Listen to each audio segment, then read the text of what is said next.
ഈ മലയാളി സൈക്കിക്ക് ഒരു പ്രത്യേകത ഉണ്ട്. Malayali psyche highly പൊളിറ്റിക്കലാണ്.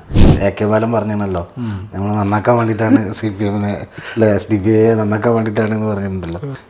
ഈ ജെൻസി വോട്ടർ അല്ലെങ്കിൽ ജെൻസി പ്ലസ് ആ ഒരു മില്ലേനിയൽ ആ ഒരു വോട്ടേഴ്സ് എങ്ങനെ ബിഹേവ് ചെയ്യുന്നു എന്നുള്ളത് വളരെ പ്രധാനപ്പെട്ടൊരു കാര്യമായിരിക്കും. എന്തായാലും ഇപ്പോൾ റിസൾട്ട് വന്നാലേ നമുക്കത് പറയാൻ പറ്റുള്ളൂ, പോസിറ്റീവാണോ നെഗറ്റീവാണോ എന്നുള്ളത്. അവരുടെ ലോകത്തോട് ആര് ഇൻട്രാക്ട് ചെയ്യുന്നോ അവരായിരിക്കും പിന്നെ ഈ ഇലക്ഷനിൽ വിജയിക്കാൻ പോകുന്ന ഒരു കാര്യം. Hello and welcome. ഇന്ന് നമ്മളുടെ ഈ ടൈം ലൈൻ സ്പെഷ്യൽ ഇലക്ഷൻ കോൺവെർസേഷനിൽ ഇന്ന് നമ്മളോടൊപ്പം ഉള്ളത് മുഹമ്മദ് സാബിഹാണ്. മുഹമ്മദ് സാബിഹ് ബൈ പ്രൊഫഷൻ ഒരു മനഃശാസ്ത്ര വിദഗ്ധനാണ്, ബട്ട് ബൈ പാഷൻ ഒരു ഇലക്ഷൻ അനലിസ്റ്റും അതോടൊപ്പം തന്നെ ഒരു രാഷ്ട്രീയ വിശാരദനാണ്, ഒരു സിഫോളജിസ്റ്റാണ്. Welcome to this special time line conversation Sabi. Thank you. Keralam തെരഞ്ഞെടുപ്പിൻ്റെ ചൂടിലാണ്. അപ്പോൾ സ്വാഭാവികമായിട്ടും എല്ലാവരുടെയും മനസ്സിൽ തെരഞ്ഞെടുപ്പുമായി ബന്ധപ്പെട്ട ഒരുപാട് ചോദ്യങ്ങളുണ്ട്.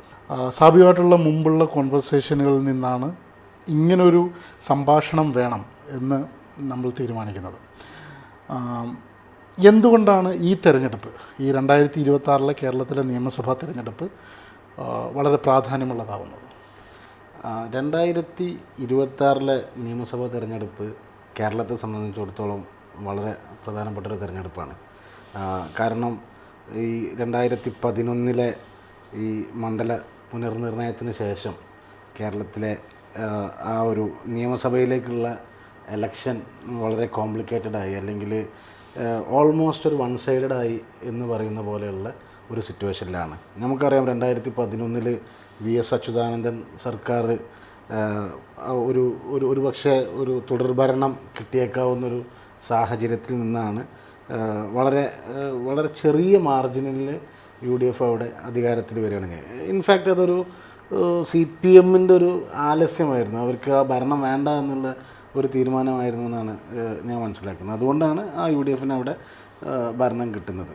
അതിനുശേഷം കഴിഞ്ഞൊരു 10 വർഷം തുടർച്ചയായിട്ട് LDF അവിടെ അധികാരത്തിൽ വരികയും അവരൊരു ഇലക്ഷന് തെരഞ്ഞെടുപ്പിനെ നേരിടാൻ പോകുമ്പോൾ വീണ്ടും പിണറായി 3.0 എന്നുള്ള ഒരു മുദ്രാവാക്യം മുന്നോട്ട് വെച്ചുകൊണ്ട് ഇലക്ഷനിലേക്ക് അവർ പ്രവേശിക്കുകയാണ് ചെയ്യുന്നത്. അപ്പോൾ ആ അർത്ഥത്തിൽ കേരളത്തിൻ്റെ ഒരു പൊതുവായ സ്വഭാവം 1957 രൂപീകരിച്ചതിന് ശേഷം ഒരു വർഷം LDF ആണെങ്കിൽ അടുത്ത വർഷം UDF എന്നുള്ളതായിരുന്നു. പക്ഷേ ഈ 2011 ശേഷം വന്ന ഈ ഒരു മാറ്റം ഒരു പക്ഷേ കേരളത്തെ എല്ലാ അർത്ഥത്തിലും അതിൻ്റെ ഒരു ചേഞ്ചിലേക്ക് കൊണ്ടുവരികയാണ് ചെയ്യുന്നത്. 2011 ശേഷം ഒരു മാറ്റം എന്നുള്ള രൂപത്തിൽ പറയുന്നുണ്ട്. അടിസ്ഥാനപരമായി 2011 ശേഷം എന്താണ് മാറിയത്? അല്ലെങ്കിൽ 2011 മുമ്പ് ഈ ഒരു സാഹചര്യത്തെ സൃഷ്ടിക്കാൻ വേണ്ടി എന്താണ് മുന്നൊരുക്കം നടന്നത്? 2006-11 VS സർക്കാരിൻ്റെ കാലത്ത് ഈ മണ്ഡല പുനർനിർണയം നടക്കുകയുണ്ടായല്ലോ. അപ്പോൾ അതിൽ ആ ഒരു മണ്ഡല പുനർനിർണയത്തിൽ യഥാർത്ഥത്തിൽ LDFനൊരു ഡോമിനൻസ് ഉണ്ടാവുന്ന രീതിയിലാണ് പരമാവധി എല്ലാ സ്ഥലത്തും മണ്ഡലങ്ങളെ എന്ത് ചെയ്തത്, പുനർനിർണയിച്ചത്. അപ്പം അതുകൊണ്ട് തന്നെ പിന്നെ ലോക്സഭയിലേക്ക് എങ്ങനെ എലക്ഷൻ വന്നാലും, അല്ലെങ്കിൽ ലോക്സഭയിലെ റിസൾട്ട് എത്ര പിന്നെ മാറിക്കഴിഞ്ഞാലും നിയമസഭയിലേക്ക് വരുന്ന സമയത്ത് അവിടെ ഒരു LDFന് മുൻതൂക്കമുള്ള തരത്തിലേക്ക് അതൊരു സ്വാഭാവികമായും വിധേയപ്പെടുന്ന ഒരു സമീപനം ഉണ്ടാവും, അല്ലെങ്കിൽ അങ്ങനെയാണ് അത് ഡിസൈൻ ചെയ്യപ്പെട്ടത്. അപ്പോൾ അത് UDFനെ സംബന്ധിച്ചിടത്തോളം ഒരു വലിയ ചലഞ്ചിങ് ആയിട്ടുള്ള ഒരു സിറ്റുവേഷൻ നിയമസഭയിലേക്ക് ഉണ്ടാക്കുന്നുണ്ട്. അപ്പോൾ അത് വളരെ എന്താ പറയുക, മുൻകാല ഇലക്ഷനിൽ നിന്നും ഈ ഇലക്ഷനെ വ്യത്യസ്തമാക്കുന്ന ഒരു ഘടകമാണ്. നോക്കൂ, രണ്ടാമത്തൊരു ഘടകം എന്ന് പറയുന്നത് ചരിത്രത്തിലില്ലാത്ത രീതിയിലുള്ള ഒരു ക്യാമ്പയിനിങ്ങും PR ക്യാമ്പയിനിങ്ങും ഹോർഡിങ്ങും ഒക്കെ തന്നെ നിറഞ്ഞു നിൽക്കുന്ന ഒരു ഇലക്ഷനാണ്. നമുക്കറിയാം കഴിഞ്ഞ 2 വർഷത്തിൻ്റെ ഇടയിൽ 3 ഇലക്ഷൻസ് നമ്മൾ ഫേസ് ചെയ്തിട്ടുണ്ട്. ലോക്സഭയിലേക്കുള്ള ഇലക്ഷൻ ഫേസ് ചെയ്തിട്ടുണ്ട്, അതേപോലെ തന്നെ ലോക്കൽ ബോഡി ഇലക്ഷൻ ഫേസ് ചെയ്തിട്ടുണ്ട്. ഇപ്പം നിയമസഭയിലേക്ക് അസംബ്ലി ഇലക്ഷൻ വരികയാണ്. അപ്പോൾ ലോക്സഭയിലൊന്നും ഈ 2 വർഷത്തിൻ്റെ മുമ്പ് നടന്ന ലോക്സഭയിലൊന്നും ഈ അർത്ഥത്തിലുള്ള ഒരു പിന്നെ ക്യാമ്പയിൻസും പബ്ലിക് ഹോർഡിങ്സൊന്നും നമുക്ക് കാണാനായിട്ട് പറ്റിയിട്ടുണ്ടായിരുന്നില്ല. അപ്പോൾ നിയമസഭയിലേക്ക് വരുന്ന സമയത്ത് ഇത് രണ്ട് വിഭാഗത്തിനും ഒരു ജീവൻ മരണ പോരാട്ടം എന്നുള്ള രീതിയിലാണ്. LDFനെ സംബന്ധിച്ചിടത്തോളം LDF ഇന്ത്യയിൽ ആകെ ഇനി ഇവിടെ മാത്രമാണ് അവർക്കൊരു പ്രതീക്ഷയുള്ളത്. കമ്മ്യൂണിസ്റ്റ് പാർട്ടികളെ സംബന്ധിച്ചിടത്തോളം അവരുടെ ഭരണത്തിൽ ഇനി കേരളം മാത്രമേ അവർക്ക് പ്രതീക്ഷയുള്ളൂ. അതേസമയം കോൺഗ്രസിനെ സംബന്ധിച്ചിടത്തോളം ഈ ഇലക്ഷനിലൊരു തിരിച്ചുവരവ് നടത്തിയിട്ടില്ലെങ്കിൽ ഒരു പക്ഷേ കോൺഗ്രസിൻ്റെ കേരളത്തിലെ സർവൈവൽ, കേരളത്തിലെ എക്സിസ്റ്റൻസ് ബുദ്ധിമുട്ടായിരിക്കും എന്നുള്ള ഒരു നിരീക്ഷണം വ്യാപകമായി വരുന്നുണ്ട്. അപ്പം രണ്ട് വിഭാഗത്തിനും വളരെയധികം ക്രൂഷ്യലായിട്ടുള്ള ഇലക്ഷൻ ആയതുകൊണ്ട് തന്നെ അവർ ആ അർത്ഥത്തിൽ പ്രിപ്പയർഡാണ്. എനിക്ക് തോന്നുന്നു CPM കുറേയും കൂടി അഗ്രസീവായി തന്നെ ഈ ഇലക്ഷനെ എടുക്കുകയും UDFിൻ്റെ ഇൻറ്റേർണൽ മെക്കാനിസം അല്ലെങ്കിൽ UDFും നന്നായി ഹോംവർക്ക് ചെയ്തൊരു ഇലക്ഷനായിട്ടാണ് എനിക്ക് ഫീൽ ചെയ്യുന്നതെന്നാണ്. സാധാരണ ഒരു തിരഞ്ഞെടുപ്പ് നടക്കുമ്പോൾ ഒരുപാട് വിഷയങ്ങൾ ചർച്ച ചെയ്യപ്പെടലുണ്ട്. അപ്പം പഞ്ചായത്ത് ഇലക്ഷൻ നടക്കുമ്പോൾ നമ്മുടെ ലോക്കൽ ഇഷ്യൂസാണ് പൊതുവെ ചർച്ച ചെയ്യപ്പെടുക. റോഡ്, അതുപോലെ കുടിവെള്ളം, പിന്നെ ഏത് ഗവൺമെൻറ് പദ്ധതിയാണ് പ്രോപ്പറായിട്ട് നടപ്പിലാക്കിയെന്നുള്ള രൂപത്തിലുള്ള ചർച്ചകളാണ് നടക്കുക. നിയമസഭാ ഇലക്ഷൻ നടക്കുമ്പോൾ സംസ്ഥാന ഗവൺമെൻറ്റിൻ്റെ മുഴുവൻ പെർഫോമൻസിനാണ് അനലൈസ് ചെയ്യുക. പിന്നെ അതോടൊപ്പം തന്നെ ദേശീയ, പ്രത്യേകിച്ച് കേരളത്തിൽ ദേശീയ അന്താരാഷ്ട്ര വിഷയങ്ങളും ചർച്ച ചെയ്യപ്പെടലുണ്ട്. ഈ തെരഞ്ഞെടുപ്പിൽ നമ്മൾ സുപ്രധാനമായി ചർച്ച ചെയ്യേണ്ടുന്ന വിഷയം എന്താണ്? നോക്കൂ, ഈ തെരഞ്ഞെടുപ്പിൻ്റെ ഒരു പ്രത്യേകത എന്ന് പറയുന്നത് മുൻകാല തെരഞ്ഞെടുപ്പുകളിൽ കേരളം എങ്ങനെയാണോ ചർച്ച ചെയ്തത് അതുപോലുള്ളൊരു ചർച്ചയല്ല ഈ തെരഞ്ഞെടുപ്പിന് ഉള്ളതെന്നാണ് എനിക്ക് തോന്നുന്നൊരു കാര്യം. ഇപ്പം മുമ്പൊക്കെ നമ്മൾ ചർച്ച ചെയ്തിരുന്നത്, ഇപ്പം നിങ്ങൾ പറഞ്ഞ പോലെ ആ ഗവൺമെൻറ്റിൻ്റെ കംപ്ലീറ്റ് ആയിട്ടുള്ള പെർഫോമൻസിനെ വിലയിരുത്താൻ മലയാളികൾ തയ്യാറായിട്ടുണ്ടായിരുന്നു. പക്ഷേ എനിക്ക് ഈ തെരഞ്ഞെടുപ്പിൽ വരുന്ന സമയത്ത് എനിക്ക് തോന്നുന്നത് അങ്ങനെ ഒരു വിലയിരുത്തൽ മാത്രമല്ല നടക്കുന്നത് എന്നുള്ളതാണ് എനിക്ക് തോന്നുന്നൊരു കാര്യം. കുറേ കൂടി ആളുകൾ വളരെ പിന്നെ അവരുടെ ഒരു പബ്ലിക് കാര്യങ്ങളെക്കാളും കൂടുതൽ അവരെങ്ങനെയാണ് ഇത് സ്വാധീനിക്കുന്നത്, കുറേ കൂടി മൈക്രോ ആയിട്ടും കൂടി ആളുകൾ ഈ തെരഞ്ഞെടുപ്പിനെ കാണുന്നു എന്നുള്ളതാണ് എനിക്ക് തോന്നുന്ന ഒരു പ്രധാനപ്പെട്ട മാറ്റം. നമുക്കറിയാം, മുമ്പ് അമേരിക്കൻ അധിനിവേശം വരെ ചർച്ച ചെയ്യപ്പെട്ട ഒരു നാടാണ് ഓരോ ഇലക്ഷനിലും.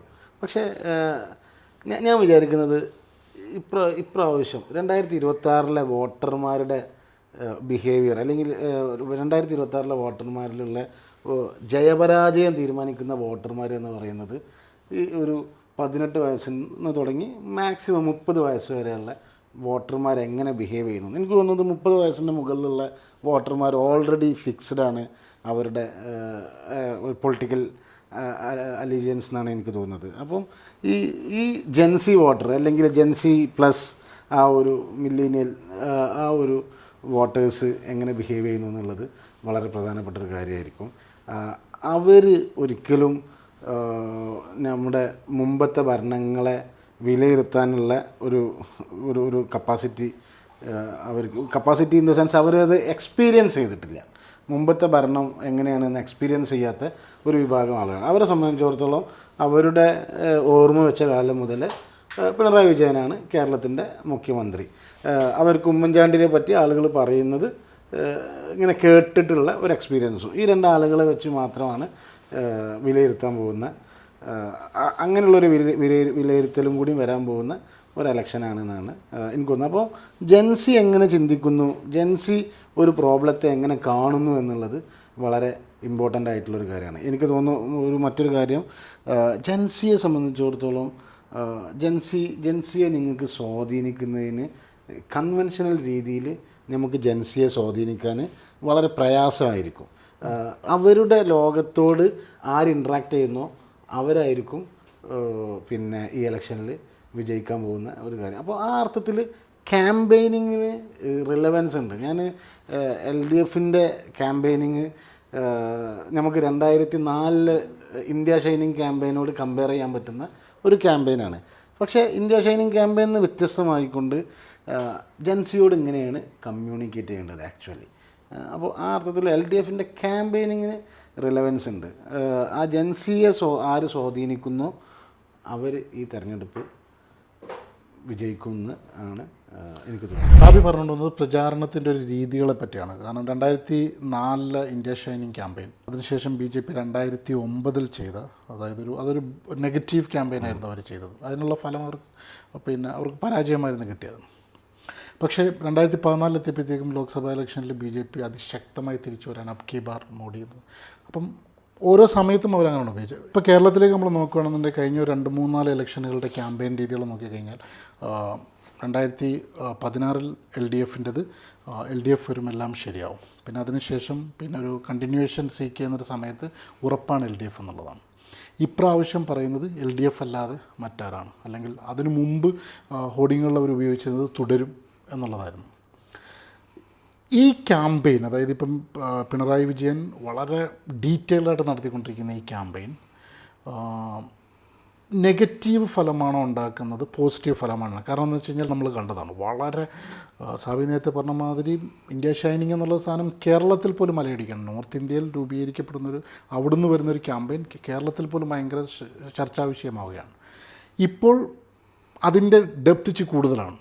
അത് നമ്മൾ തെരുവിൽ നമ്മളത് കാണുന്നു, TV യിൽ കാണുന്നു, ഓൺലൈൻ മൊബൈലിൽ കാണുന്നു, യൂട്യൂബിൽ കാണുന്നു, ഡിജിറ്റൽ ഏരിയ, എൻ്റെ ഡിജിറ്റൽ ഏരിയയിൽ കാണുന്നു. നമ്മൾ ഈവൻ OTP തുറന്നാൽ പോലും അവിടെ വരെ പിണറായിയാണ്. അപ്പോൾ ഈ ഒരു ക്യാമ്പയിൻ അത് പോസിറ്റീവാണോ നെഗറ്റീവാണോ എന്നുള്ളൊരു, എന്തായാലും ഇപ്പോൾ റിസൾട്ട് വന്നാലേ നമുക്കത് പറയാൻ പറ്റുള്ളൂ പോസിറ്റീവാണോ നെഗറ്റീവാണോ എന്നുള്ളത്. പക്ഷേ അതെ, നമുക്കത് ഒരു ഞാനതാ പറഞ്ഞത്, ഇത് 6 ലക്ഷം വെച്ചിട്ടാണ്, ഏത് ഏജ് ഗ്രൂപ്പിനെ, ഏതാളെ ലക്ഷ്യം വെച്ചാണ് ഈ ക്യാമ്പയിൻ എന്നുള്ളത് വളരെ പ്രധാനമാണ്. എനിക്ക് ഉറപ്പുണ്ട് അതൊരു 40 വയസ്സിന് മുകളിലുള്ള ആളുകളെ ടാർഗറ്റ് ചെയ്തുകൊണ്ടുള്ളൊരു ക്യാമ്പയിന് അല്ല എന്നുള്ളത്. ഇത് നോക്കൂ, 2016 2021 ക്യാമ്പയിനിൽ നിന്നും വ്യത്യസ്തമായിക്കൊണ്ട് 2026 ക്യാമ്പയിൻ എന്ന് പറയുന്നത് അത് ക്ലിയർലി സോഷ്യൽ മീഡിയ ക്യാമ്പയിനാണ്. ആ സോഷ്യൽ മീഡിയ കണ്ടൻ്റാണ് ഈ LDF അല്ലാതെ മറ്റാര്, അല്ലെങ്കിൽ അവരത് ഡിസൈൻ ചെയ്ത് കൊണ്ടുവന്നത്. അത് ജൻസിയെ സ്വാധീനിക്കാനുള്ള ക്യാമ്പയിനാണ്. ഇത് നോക്കൂ, ഇതൊരു നമ്മുടെ ജൻസിൻ്റെ പൊളിറ്റിക്കൽ ബോധത്തെ അസസ് ചെയ്യുന്ന ഒരു ലിറ്റ്മസ് ടെസ്റ്റും കൂടിയാണ് ഈ 2026 ഇലക്ഷൻ എന്നാണ് എനിക്ക് തോന്നുന്ന ഒരു കാര്യം. നിങ്ങളുടെ മനസ്സിൽ വരുന്ന പിന്നെ LDFൻ്റെ ഹോർഡിങ് എന്താണ്? ഏറ്റവും പ്രധാനപ്പെട്ട ഹോർഡിങ് എന്താണ്? എൻ്റെ മനസ്സിൽ സ്വാഭാവികമായിട്ടും ഹോർഡിങ് അല്ല ഉള്ളത്. കാരണം നമ്മൾ ഈ വിഷയത്തിൽ സ്റ്റോറി ചെയ്യുകയും വീഡിയോസ് ചെയ്യുകയൊക്കെ ചെയ്തിട്ടുള്ളതാണ്. എൻ്റെ മനസ്സിലുള്ളത് പിണറായി വിജയൻ്റെ ഒരു ചുമന്ന മുഖമാണ് എൻ്റെ മനസ്സിലുള്ളത്. ഞാൻ പറയുന്നത് ഇപ്പം നമ്മുടെ മുഖ്യമന്ത്രി പിണറായി വിജയൻ്റെ ആ മുഖം എങ്ങനെ ആയിരിക്കും ഇവർ പെർസീവ് ചെയ്യുക എന്നുള്ളതാണ്. എൻ്റെ ഒരു അനാലിസിസ് എന്താണെന്ന് വെച്ചാൽ ഇത് കുറച്ച് കൂടുതലാണെന്നുള്ളതാണ്. സോഷ്യൽ മീഡിയ എപ്പോഴും റിസീവ് ചെയ്യുന്നത്, നമ്മളൊരു എക്സസീവായിട്ട് ഒരേ കണ്ടൻറ്റ് വരുന്ന സമയത്ത് അത് സോഷ്യൽ മീഡിയ അതിനോട് ഒരു പോസിറ്റീവ് അപ്രോച്ച് പലപ്പോഴും എടുക്കാറില്ല എന്നുള്ളതാണ് എനിക്ക് തോന്നിയിട്ടുള്ളൊരു കാര്യം. There campaign is good. ഒരു പക്ഷേ ഇപ്പം 3 ഫ്രണ്ടിൻ്റെയും ക്യാമ്പയിൻ എടുത്ത് നോക്കിക്കഴിഞ്ഞാൽ ഏറ്റവും പോസിറ്റീവായിട്ടുള്ളൊരു ക്യാമ്പയിന് LDFൻ്റെ ക്യാമ്പയിൻ തന്നെയാണ്. പക്ഷേ അത് ഒരു എക്സസീവ് ലെവലിലേക്ക് ആ ക്യാമ്പയിൻ കൊണ്ടുപോകേണ്ടതുണ്ടായിരുന്നു എന്നുള്ളതാണ് ഞാൻ ആലോചിക്കുന്ന, അല്ലെങ്കിൽ ഞാൻ എന്നോട് ചോദിച്ചൊരു ക്വസ്റ്റ്യൻ എന്ന് പറയുന്നത്.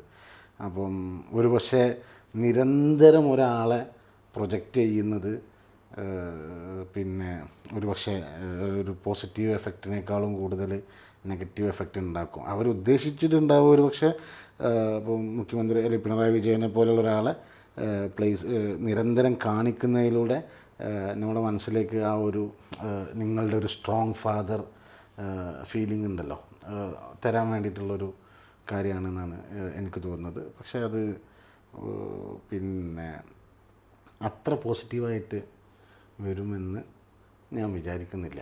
ഇൻ്റർനെറ്റ് ഇത്രയും പോപ്പുലർ ആയതിനു ശേഷം കേരളത്തിൽ ആദ്യമായിട്ട് നടക്കുന്നൊരു നിയമസഭാ ഇലക്ഷനാണ്.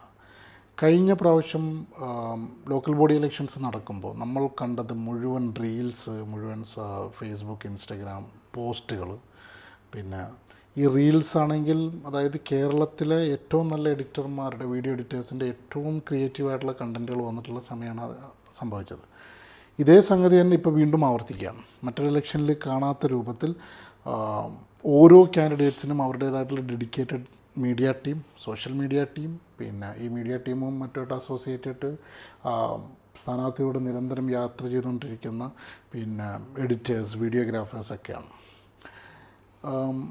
സാധാരണ മുമ്പ് നടന്നിട്ടുള്ള, അതായത് സോഷ്യൽ മീഡിയയുടെയും അല്ലെങ്കിൽ വിഷ്വൽ മീഡിയയുടെ ഒരു ഈ പറയുന്നൊരു പെനട്രേഷന് മുമ്പ് കേരളത്തിൽ നടന്നിട്ടുള്ള, അതായത് നമ്മളുടെയൊക്കെ ചെറുപ്പത്തിൽ നടന്നിട്ടുള്ളതിനകത്ത് മാക്സിമം കവലപ്രസംഗങ്ങൾ, നോട്ടീസ്, ചുവരെഴുത്തുകൾ, അതുകൂടാതെ പത്രങ്ങളിൽ വരുന്ന പരസ്യങ്ങൾ, ഇത് മാത്രമായിരുന്നു ഉണ്ടായിരുന്നത്.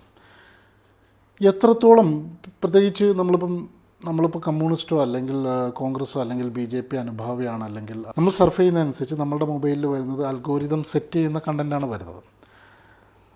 എത്രത്തോളം ഈ ഇൻഫ്യൂഷൻ, അതായത് സോഷ്യൽ മീഡിയ ഈ കണ്ടൻറ്റിൻ്റെ ഈ ഒരു ഇൻഫ്യൂഷൻ എത്രത്തോളം ഒരാൾക്ക് ഒരു ഇൻ്റലിജൻറ്റ് ഡിസിഷൻ എടുക്കാം? കാരണം കേരളത്തിൽ എപ്പോഴും പിന്നെ ഇലക്ഷനിൽ കാര്യങ്ങൾ തീരുമാനിക്കപ്പെട്ടിരുന്നത് ന്യൂട്രലായിട്ട് നിൽക്കുന്ന ആൾക്കാർ ഇടതിനെ വലതിനെ തിരഞ്ഞെടുക്കുന്ന സമയത്തായിരുന്നു കാര്യങ്ങൾ തീരുമാനിക്കപ്പെട്ടത്. പക്ഷേ ഇപ്പം സോഷ്യൽ മീഡിയയിൽ വരുന്ന കണ്ടൻറ്റ് വ്യക്തികളെ സ്വാധീനിക്കുന്നുവെങ്കിൽ അല്ലെങ്കിൽ സ്വാധീനിക്കുന്നില്ല എങ്കിൽ എങ്ങനെയായിരിക്കും ഇതിൻ്റെ ഒരു റിസൾട്ട് തിരിഞ്ഞു വരിക? ഡെഫിനറ്റ്ലി കൺഫ്യൂസ്ഡ് ആക്കും. ഇങ്ങനെ ആളുകൾക്ക് നിരന്തരം അവരുടെ ഒരു അൽഗോരിതം ത്തിനനുസരിച്ച് അല്ലെങ്കിൽ ആളുകൾക്ക് ഇങ്ങനെ കണ്ടൻറ്റുകൾ പുഷ് ചെയ്തുകൊണ്ടിരിക്കുന്ന സമയത്ത് ഒരാളെ സംബന്ധിച്ചിടത്തോളം അത് സോഷ്യൽ മീഡിയ ഡെഫിനറ്റ്ലി അയാളെ സ്വാധീനിക്കും. അതിൽ യാതൊരു തർക്കവുമില്ല. പക്ഷേ ഞാൻ മനസ്സിലാക്കുന്നൊരു കാര്യം, ഇതിൻ്റെ ഒക്കെ മുകളിലായിട്ട് ഈ മലയാളി സൈക്കിക്ക് ഒരു പ്രത്യേകത ഉണ്ട്. മലയാളി സൈക്കി ഹൈലി പൊളിറ്റിക്കലാണ്. ആ ഒരു പൊളിറ്റിക്കൽ റെസ്പോൺസ് ഇലക്ഷനിൽ വരും എന്നുള്ളതാണ് ഞാൻ വിചാരിക്കുന്നൊരു കാര്യം. നോക്കൂ, നമുക്കറിയാലോ 60% ആളുകൾ ഓൾറെഡി ഇതിലെന്ത് ചെയ്തിട്ടുണ്ടാവും, ഓൾറെഡി ഡിസൈഡ് ചെയ്യപ്പെട്ടു. അല്ലെങ്കിൽ ഒരു 80% 60% ആളുകളുടെ പൊളിറ്റിക്കൽ അഫിലിയേഷൻ നമുക്ക് മാറ്റാൻ പറ്റില്ല. 20% ആളുകൾ അങ്ങോട്ടും ഇങ്ങോട്ടൊക്കെ മാറി വോട്ട് ചെയ്യുന്ന ഒരു 20-25% ആളുകളുണ്ടാവും. ആ ഒരു അവസാനത്തെ ഒരു 10% ആളുകളെ സംബന്ധിച്ചിടത്തോളം അവരാണ് ഈ കാര്യങ്ങളൊക്കെ തന്നെ ഡിസൈഡ് ചെയ്യുന്ന ആളുകൾ എന്നുള്ളതാണ് എനിക്ക് തോന്നുന്നത്. അവരത് സ്വാധീനിക്കും, ഡെഫിനറ്റ്ലി സ്വാധീനിക്കും. പക്ഷേ ഇതിൻ്റെ ഒരു പിന്നെ ഒരു തെറ്റായ ധാരണയാണ്. ഞാൻ പറഞ്ഞ സ്വാധീനിക്കില്ല എന്നുള്ളതല്ല, അവരെ സ്വാധീനിക്കും. പക്ഷേ മലയാളിയെ സംബന്ധിച്ചിടത്തോളം മലയാളി സൈക്കി ഹൈലി പൊളിറ്റിക്കലായിട്ടുള്ളൊരു സൈക്കിയാണ്. മലയാളി ഇപ്പോൾ നോക്കൂ, നമുക്ക് പിന്നെ ഈ പിള്ളേർ കോളേജുകളിലാണെങ്കിലും അല്ലെങ്കിൽ നമ്മുടെ നാട്ടിലെ പൊതു ഇടങ്ങളിലൊക്കെ തന്നെ ചർച്ച വരുന്നുണ്ട്. ചർച്ച എപ്പോഴും ഈ ചായക്കടകളിലും അല്ലെങ്കിൽ കുടുംബശ്രീയിലും എല്ലാ സ്ഥലത്തും ഈ ചർച്ച ഉണ്ടാകുന്നുണ്ടല്ലോ. അപ്പം ഈ റീലുകളും അല്ലെങ്കിൽ സോഷ്യൽ മീഡിയ കോണ്ടൻറ്റുകളുടെയും കൂടെ അയാൾ രൂപപ്പെടുത്തിയെടുക്കുന്ന അയാളുടെ ഒരു പിന്നെ പൊളിറ്റിക്കൽ ഈ മലയാളിയുടെ ആ ഒരു സൈക്കി എന്ത് ചെയ്യുന്നുണ്ട്, ഇതിൽ വർക്ക് ചെയ്യുന്നുള്ളതാണ് എനിക്ക് തോന്നുന്നത്. ഇപ്പോൾ സോഷ്യൽ മീഡിയ കണ്ടൻറ്റിന് ഇമ്പോർട്ടൻസ് ഉണ്ട്. ആ ഇമ്പോർട്ടൻസിനേക്കാളും കൂടുതൽ നമ്മുടെ കേരളത്തിൻ്റെ ഒരു മലയാളി സൈക്കി എങ്ങനെ വർക്ക് ചെയ്യുന്നു എന്നുള്ളത് കൂടി ഇതിൽ ഇമ്പോർട്ടൻ്റ് ആണെന്നാണ് എനിക്ക് തോന്നുന്നത്. അതൊരു പക്ഷേ കുറച്ച് ആളുകളൊക്കെ സോഷ്യൽ മീഡിയയിലൂടെ കൺഫ്യൂസ്ഡ് ആക്കാനൊക്കെ പറ്റും. പക്ഷേ ബാക്കി കാര്യങ്ങളൊക്കെ മലയാളി സ്വയം ഡിസൈഡ് ചെയ്യുന്നതാണ്, അല്ലെങ്കിൽ അയാളുടെ ചുറ്റുപാടിൽ നിന്നും ഡിസൈഡ് ചെയ്യുന്നു. അതിനുള്ള ഇൻ്റലിജൻസ് മലയാളികൾക്ക് ഉണ്ട് എന്നുള്ളതാണ് ഞാൻ മനസ്സിലാക്കുന്നത്. ഈ റീലിനെ പറ്റി പറഞ്ഞാലേ ഇപ്പം നമ്മൾ ഓരോരുത്തരുടെയും പൊളിറ്റിക്കൽ അഫിലിയേഷൻസും അവരുടെ താല്പര്യങ്ങളും വെച്ചിട്ട് സ്വാഭാവികമായിട്ടും അൽഗോരിതം സെറ്റ് ചെയ്ത റീൽസ് ആയിരിക്കും വരുന്നുണ്ടാവുക. പക്ഷേ നമ്മളിപ്പം പല സിസ്റ്റത്തിലും പല വർക്ക് റിലേറ്റഡ് നമ്മൾ സിസ്റ്റംസ് ആക്സസ് ചെയ്യുമ്പോൾ മനസ്സിലാക്കിയ ഒരു സംഗതി എന്താണെന്ന് വെച്ച് കഴിഞ്ഞാൽ 2-3 ഗ്രൂപ്പുകളാണ് ഇപ്പോൾ ബേസിക്കലി 2-3 ഗ്രൂപ്പുകളോ അല്ലെങ്കിൽ ഇൻഡിവിജ്വൽസാണ് നമ്മുടെ മുമ്പിലേക്ക് അധികം വരുന്നത്.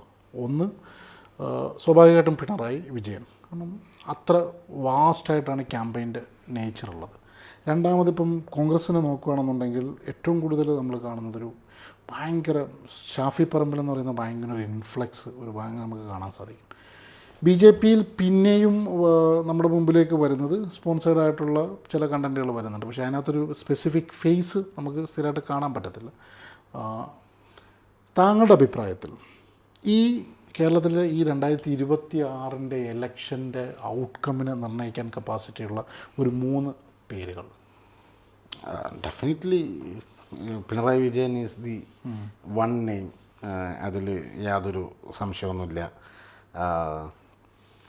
രണ്ടാമത്തത് ഒരു പക്ഷേ വി ഡി സതീശൻ തന്നെയാണ്. വി ഡി സതീശൻ്റെ കഴിഞ്ഞ 5 വർഷത്തെ നമ്മൾ 10ാം ക്ലാസ്സിലെ കുട്ടികളോട് പരീക്ഷ എന്നൊക്കെ പറയുന്ന പോലത്തെ വി ഡി സതീശനെ സംബന്ധിച്ചിടത്തോളമുള്ള ഏറ്റവും പ്രധാനപ്പെട്ട ഒരു നെയിം തന്നെയാണ് വി ഡി സതീശൻ എന്ന് പറയുന്നത്. തേർഡ് നിങ്ങൾ പറഞ്ഞ പോലെ ഒരു പക്ഷേ ഷാഫി പറമ്പിലും, പിന്നെ ഷാഫി പറമ്പിൽ തന്നെ ആയിരിക്കും ആ അർത്ഥത്തിൽ ഒരു ഔട്ട്കം, അല്ലെങ്കിൽ ഷാഫി പറമ്പിൽ തന്നെ ആയിരിക്കും പിന്നെ ഒരു 3ാമത്തെ നെയിം എന്ന് എനിക്ക് തോന്നുന്നു. ഇതിൽ പിന്നെ ഇടതുപക്ഷത്തിൻ്റെ കാര്യം പറയുമ്പോൾ, കാരണം കോൺഗ്രസ്സിൽ ഇപ്പോൾ നമ്മൾ കോൺഗ്രസിൻ്റെ ഭാഗത്തു നിന്ന് നോക്കുക, അല്ലെങ്കിൽ സോഷ്യൽ മീഡിയയിൽ നമുക്ക് കാണുന്ന ഫീഡുകൾ, അല്ലെങ്കിൽ വാർത്തയിൽ നമ്മൾ കാണുന്ന സംഗതികൾ വെച്ചിട്ട് നമ്മൾ അനലൈസ് ചെയ്യുമ്പം V D Satheesan, K C Venugopal, Ramesh Chennithala, Shafi Parambil, പിന്നെ പ്രശ്നങ്ങൾ നടക്കുമ്പോൾ ഉയർന്നു വന്നു ഇപ്പോൾ കെ സുധാകരൻ, അല്ലെങ്കിൽ ഒരുപാട് പേരുകൾ ഇങ്ങനെ, ശശി തരൂർ, നമ്മളിങ്ങനെ കാണുന്നുണ്ട്. ഇടതുപക്ഷത്തിൻ്റെ കാര്യം പറയുമ്പോൾ ഒരു 2ാം നിര ഇല്ലെന്നല്ല ഞാൻ പറയുന്നത്, പക്ഷേ എപ്പോഴും ഒന്നുകിൽ പിണറായി വിജയൻ എന്നുള്ള പേരാണ് കാണുക, അതല്ലെന്നുണ്ടെങ്കിൽ ഏതെങ്കിലും വിവാദം വരുമ്പോൾ വരുന്ന 1-2 പേരുകൾ, ഇതാണ് കാണുക. ഇടതുപക്ഷത്തിന് അങ്ങനെ ഒരു പ്രതിസന്ധി ഉണ്ടോ, ഒരു മുഖമില്ലാത്ത പ്രതിസന്ധി? നോക്കൂ, അത് ഈ എലക്ഷൻ്റെ ഒരു ഔട്ട്കമ്മും കൂടി ആയിരിക്കും നിങ്ങൾ ഈ പറയുന്ന ചോദ്യം. ഈ ഇടതുപക്ഷത്തെ സംബന്ധിച്ചിടത്തോളം പിണറായി വിജയന് ശേഷം എന്ത് എന്നുള്ളത് ക്ലാരിറ്റി ഇല്ല. അവിടെ ഗോവിന്ദമാഷുണ്ട് ഒരു ഭാഗത്ത് എനിക്ക് തോന്നുന്നു ബാലഗോപാൽ, ബാലഗോപാൽ, അതേപോലെ തന്നെ പി രാജീവ്, പിന്നെ M P Rajesh, Swaraj, Shailaja teacher ഒരു പക്ഷേ ഗണത്തിൻ്റെ തൊട്ട് മുകളിൽ നിൽക്കുന്ന ഗോവിന്ദമാഷോട് ചേർന്ന് നിൽക്കുന്ന അവരെ കേന്ദ്ര കമ്മിറ്റി അംഗമാണ്. ഗോവിന്ദമാഷ് BB ആണ്. പക്ഷേ എനിക്ക് തോന്നുന്നു അതൊന്നുമല്ല, അല്ലെങ്കിൽ അവരുടെ പിന്നെ പാർട്ടി സ്ട്രക്ചറിൻ്റെ അപ്പുറത്തേക്ക് കേരളത്തിൻ്റെ ഒരു പൊതു ഇടത്തിൽ നിറഞ്ഞു നിൽക്കുന്ന ആളുകൾ ഇവരാണ്. എന്നിരുന്നാലും സഖാവ് പിണറായി വിജയന് ശേഷം ആര് എന്നുള്ള ഒരു പിന്നെ ക്വസ്റ്റ്യൻ ഒരു പക്ഷേ കേരളത്തിൻ്റെ മനസ്സിലുണ്ടാവും. അത് ആ അർത്ഥത്തിൽ അതൊരു വാക്വം അവിടെ ഉണ്ട് എന്നുള്ളതാണ് എനിക്ക് തോന്നുന്നൊരു കാര്യം. പക്ഷേ അതേസമയം കോൺഗ്രസിനെ സംബന്ധിച്ചിടത്തോളം കോൺഗ്രസ് കഴിഞ്ഞ 10 വർഷം കൊണ്ട് എന്ത് ഉണ്ടാക്കിയെന്ന് ചോദിച്ചു കഴിഞ്ഞാൽ അവരുടെ ഒരു സെക്കൻഡ് ലെയറും തേർഡ് ലെയർ ലീഡർഷിപ്പിനെ വളരെ ഭംഗിയായിട്ട് മോൾഡ് ചെയ്തെടുത്തു എന്നാണ് എനിക്ക് തോന്നുന്നത്. എനിക്ക് തോന്നുന്നു 2021 പാർട്ടി തോറ്റ സമയത്ത് രമേശ് ചെന്നിത്തലയെ ബൈപ്പാസ് ചെയ്തിട്ട് ഇതുവരെ മന്ത്രിയാവാത്ത ജൂനിയറായ വി ഡി സതീശനെ അവർ ഒപ്പോസിഷൻ പാർട്ടി ലീഡറായിട്ട് കൊണ്ടുവരിക എന്നുള്ളത് ഒരു കോൺഗ്രസിനെ സംബന്ധിച്ചിടത്തോളം ഒരു വലിയ ഡിസിഷനായിരുന്നു എന്നാണ് എനിക്ക് തോന്നുന്നത്. അതോടൊപ്പം തന്നെ നമുക്ക് ശ്രദ്ധിച്ചാൽ അറിയാം, അവിടെ ഷാഫി പറമ്പിലിനൊരു പ്രോമിനൻസ് വരുന്നു, പിന്നെ PC വിഷ്ണുനാഥിനൊരു പ്രോമിനൻസ് വരുന്നു, അനിൽകുമാറിന് പ്രോമിനൻസ് വരുന്നു, ബൽറാമിനെ വൈസ് പ്രസിഡൻ്റ് ആക്കുന്നു. അപ്പോൾ ആ ഒരു അവർ സാധാരണ കോൺഗ്രസ് ബിഹേവിയറിൽ നിന്ന് വ്യത്യസ്തമായിട്ട് അവർ അങ്ങനെ ഒരു പൊളിറ്റിക്കൽ ലീഡർഷിപ്പിനെ ഒരു സെക്കൻഡ് ലെയർ ലീഡർഷിപ്പിനെ ഉണ്ടാക്കുന്നു. അതിൻ്റെ താഴെയും അതുപോലെ തന്നെ അവർക്ക് കൃത്യമായിട്ടുള്ള അവർ ആ DCC പ്രസിഡന്റുമാരൊക്കെ പ്ലേസ് ചെയ്തതിലൊക്കെ അങ്ങനെ ഒരു കുറച്ചും കൂടി ഒരു ഹോംവർക്ക് ചെയ്ത ഒരു ഫീൽ. ഞാൻ പറഞ്ഞത് CPM-ൻ്റെയും സെക്രട്ടറിമാർ പോലെ ഇലക്ഷനിലൊക്കെ ഇപ്പം വയനാട് റഫീഖ് അങ്ങനെ ആളുകളൊക്കെ വന്നിട്ടുണ്ട്. പക്ഷേ അവിടെ ഈ പിണറായിയുടെ ഒരു രൂപത്തിൽ നിന്ന്, അല്ലെങ്കിൽ പിണറായിൻ്റെ ആ ടവറിങ് പൊസിഷനിൽ ബാക്കിയുള്ളവരെല്ലാവരും ഒരു അപ്രസക്തമാവുന്ന ഒരു സംഭവം നമുക്ക് ഫീൽ ചെയ്യാൻ പറ്റുമെന്ന് എനിക്ക് തോന്നി. അതിൽ ഈ പിണറായിയുടെ കാര്യം പറയും, ഞാൻ കോൺഗ്രസിലേക്ക് തിരിച്ചു വരാം. പക്ഷേ പിണറായിയുടെ കാര്യം പറയുമ്പോൾ സാധാരണ രാഷ്ട്രീയത്തിൽ, കേരള രാഷ്ട്രീയത്തിൽ പിണറായി കടന്നു വരുന്നത് ഒരുപാട് സ്ട്രഗിളിൽ കൂടാണ്. അത് പാർട്ടിയുടെ ഇൻറ്റേർണൽ പൊളിറ്റിക്സിലും പിന്നെ അതോടൊപ്പം തന്നെ പുള്ളിയുടെ പേഴ്സണൽ സാധാരണയുള്ള പുള്ളിയുടെ രാഷ്ട്രീയ ജീവിതത്തിലും സ്ട്രഗിളിൽ കൂടെയാണ് കടന്നു വരുന്നത്. ഈ പിണറായി കടന്നു വന്നതിന് ശേഷം പിണറായിയെ ചോദ്യം ചെയ്യാൻ പറ്റുന്ന രൂപത്തിൽ പാർട്ടിയിൽ മറ്റാരും ഉണ്ടാവാത്തൊരു സാഹചര്യം വന്നിട്ടുണ്ട്. ഇപ്പോൾ നരേന്ദ്രമോദിയുടെ കാര്യം പറയുമ്പോൾ ഒരു സുപ്രീം ലീഡർ എന്നുള്ള ലെവലിലാണ് സാധാരണ പറയുന്നത്. അതുപോലെ തന്നെ കേരളത്തിലും പിണറായി ഒരു രാഷ്ട്രീയത്തിൽ, കേരള രാഷ്ട്രീയത്തിലും CPM രാഷ്ട്രീയത്തിനുള്ളിലും ചോദ്യം ചെയ്യപ്പെടാൻ പറ്റാത്ത തരത്തിലുള്ളൊരു വലിയ നേതാവായിട്ട് മാറിയിട്ടുണ്ട്. ഇപ്പം കേരളത്തിൽ നമ്മൾ നേരത്തെ സംസാരിച്ച ഈ അഡ്വർടൈസ്മെൻറ്റുകളുടെ നേച്ചറും ആ രൂപത്തിലാണ് പോയിക്കൊണ്ടിരിക്കുന്നത്. സത്യത്തിൽ CPM ഈ പഴയ നമ്മൾ സാധാരണ സംസാരിക്കാറുള്ള പോലെ ഒരു സ്റ്റാലിൻ, ലെനിൻ, മാവോ ആ ലെവലിലേക്ക് കേരളത്തിലെ CPM എത്തിയോ എന്നുള്ളതാണ് ഒരു ചോദ്യം. എനിക്ക് അതൊരു സ്റ്റാലിൻ, ലെനിൻ, മാവോ ലൈനിൽ പോകുന്നതിനേക്കാളും കൂടുതൽ ഈ ആധുനിക കാലത്തെ ഒരു പിന്നെ ഒരു സ്ട്രക്ചറിങ് ഉണ്ടല്ലോ. അപ്പം മോദി എന്തുകൊണ്ടാണ് അങ്ങനെ ഒരു പവർ പൊസിഷനിലേക്ക് വരുന്നത്? മോദി 2014 ഇലക്ഷൻ്റെ മുമ്പ് 2012 വരെ ആരാലും എന്താ പറയുക ഒന്നും അക്സെപ്റ്റഡ് അല്ലായിരുന്നു. നാഷണൽ പൊളിറ്റിക്സിൽ ഒട്ടും അക്സെപ്റ്റഡ് അല്ലാത്ത ഒരാളായിരുന്നു. പെട്ടെന്ന് ആ PR വർക്കിലൂടെ എന്ത് ചെയ്യുന്നു, മോദി അവിടെ ഇന്ത്യ അഗെയിൻസ്റ്റ് കറപ്ഷനിലും അല്ലെങ്കിൽ ഡോളറിനെതിരെയും ഡോളറിന് എതിരെയുള്ള രൂപയുടെ ഇത് കുറയുന്നു, പെട്രോളിനെ പറ്റിയൊക്കെ സംസാരിച്ചിട്ട് ആ PR ക്യാമ്പയിനിൽ മോദി ക്വസ്റ്റ്യൻ ചെയ്യപ്പെടാത്തൊരു ലീഡറാവുന്നു. ആ ഒരു നാച്ചുറൽ തന്നെയാണ് ഇവിടെയും ഇതെന്ത് ചെയ്തത്. ഞാൻ പറഞ്ഞത് ശരി തെറ്റ് എന്നുള്ളതല്ല. ഈ പുതിയ കാലത്ത് ഒരു പവറിനെ കൂടുതൽ കോൺസെൻട്രേറ്റ് ചെയ്യിപ്പിക്കുക എന്നുള്ളതാണ് അധികാരം നിലനിർത്താനുള്ളൊരു കാര്യമായിട്ട് എനിക്ക് തോന്നുന്നത്. ഇവരൊക്കെ ഉപദേശിക്കുന്ന ആളുകൾ നിർദ്ദേശിച്ചിട്ടുണ്ടാകുന്ന ഒരു സാധനം. ഇപ്പോൾ നോക്കൂ, ഈ വേൾഡ് ഓർഡറിൽ തന്നെയുള്ള പല ലീഡേഴ്സിനെ എടുത്തു കഴിഞ്ഞാൽ നമുക്ക് ആ ഒരു ബിഹേവിയർ കാണാൻ പറ്റുന്നുണ്ട്. അപ്പോൾ ആ ബിഹേവിയറിലേക്ക് പിന്നെ പാർട്ടി കോൺസെൻട്രേറ്റ് ചെയ്യപ്പെട്ടു എന്നുള്ളതാണ് ഞാൻ വിചാരിക്കുന്ന ഒരു കാര്യം. അല്ലെങ്കിൽ ആ രീതിയിൽ വേണം ഒരാളെ സ്ട്രക്ചർ ചെയ്യാനെന്നുള്ളതാണ്. ഇപ്പോൾ ഇതിൽ നമ്മൾ മനസ്സിലാക്കേണ്ട ഒരു സാധനം, ഇപ്പോൾ നിങ്ങൾ നേരത്തെ ചോദിച്ചൊരു ചോദ്യം ഉണ്ടല്ലോ, ഇപ്പം പിണറായി വിജയന് ശേഷം ആര് എന്നുള്ളത്. ഇപ്പോൾ ഓരോ കാലഘട്ടത്തിലും നായനാർ മുഖ്യമന്ത്രി ആവുന്നുണ്ട്, അച്യുതാനന്ദൻ, ഇവരൊക്കെ തന്നെ യഥാർത്ഥത്തിൽ പാർട്ടി വളർത്തിക്കൊണ്ടുവന്ന് അല്ലെങ്കിൽ പാർട്ടി ജനങ്ങളുടെ മുന്നിലേക്ക് വെക്കുന്ന ഒരു പ്ലേസ്മെൻറ്റാണ്. ഇപ്പോൾ ഈ റീസെൻ്റ്ലി പിണറായിക്ക് ശേഷം ആര് എന്നുള്ള ചോദ്യത്തിന് ഒരു പ്ലേസ്മെൻറ്റ് വരുന്നുണ്ട് എന്നുള്ളതാണ് ഞാൻ മനസ്സിലാക്കുന്നത്. അത് സ്വരാജിനെ അവർ ആ രീതിയിലേക്ക് ഡെവലപ്പ് ചെയ്തെടുക്കുന്നു എന്നുള്ളത് എനിക്ക് തോന്നുന്നു. ഇപ്പോൾ കഴിഞ്ഞൊരു 4-5 ദിവസത്തിൻ്റെ ഇടയിൽ ഗോവിന്ദ മാഷിൻ്റെ വാർത്താ സമ്മേളനത്തിൻ്റെ എണ്ണം കുറയുകയും അങ്ങനെ ആളുകൾ പോയിൻ്റ് ഔട്ട് ചെയ്തപ്പം ഗോവിന്ദ മാഷ് ഒന്ന് വാർത്താ സമ്മേളനം നടത്തി. പക്ഷേ സ്വരാജ് നിരന്തരം ഒരു ലീഡർ പൊസിഷനിലേക്ക് ഇങ്ങനെ വരികയും ആളുകൾ ഇപ്പോൾ CPMൻ്റെ സൈബർ ഹാൻഡിലുകൾ സ്വരാജിനെ ആഘോഷിക്കുകയും ചെയ്യുന്ന VS അച്യുതാനന്ദനെ എങ്ങനെയാണോ അവർ പ്ലേസ് ചെയ്ത് കൊണ്ടുവന്നത് അതേ രീതിയിലേക്ക് പ്ലേസ്മെൻറ്റിലേക്ക് വരുന്നു എന്നുള്ളതാണ് എനിക്ക് തോന്നുന്നൊരു കാര്യം.